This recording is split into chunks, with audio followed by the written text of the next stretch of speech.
Reason number 3, the IRS loves law firms like yours. You ignore low-hanging fruit. The IRS loves you because you ignore low-hanging fruit. There are ways that you can save on taxes significantly if you just pay attention and do a few things.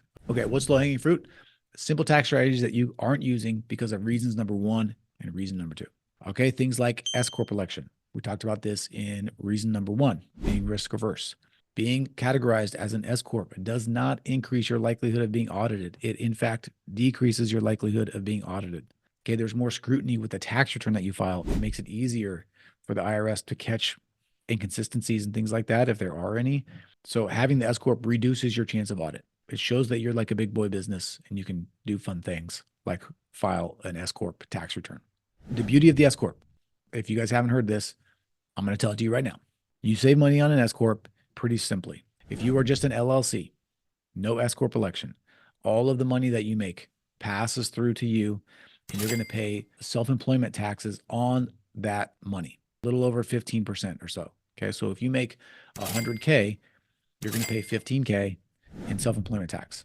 This is before you pay your personal income tax, by the way. Okay, so just knock 15% off, then you're going to pay your personal income taxes on that income. By taking the S Corp election, you take a salary, and only the salary do you pay the self-employment tax on. So if you pay yourself 60K, then there's going to be 40K left over that you don't pay self-employment tax on. You're going to save 15% on that 40K, which is 6K. So it adds up pretty quickly. It does not increase you for chances of an audit.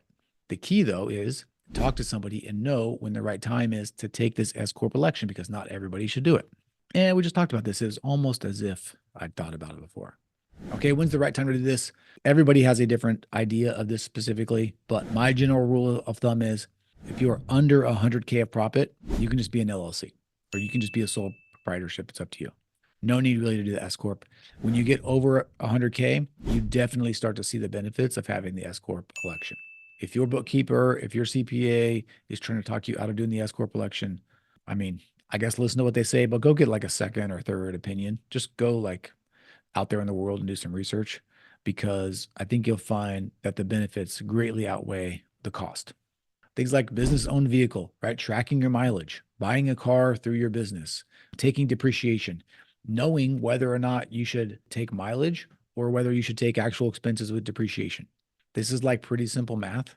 You can do it in about 20 minutes and you can figure out what the right thing to do is. But a lot of you are probably not doing the right thing. And again, this is why the IRS loves you. Home office deduction, same thing. The home office deduction does not increase your chances of being audited. Okay, the home office deduction is part of the tax code. You are allowed to do this. There are IRS rulings. You can have a home office even if you have a law firm. If you have a main business or a main office like I do. I don't know if you guys can see me or not, but I'm in an office. I have a home office as well, and I take a home office deduction. You can do that. There are a lot of people out there that are trying to prevent you from doing this stuff. But again, you're just giving money to the IRS.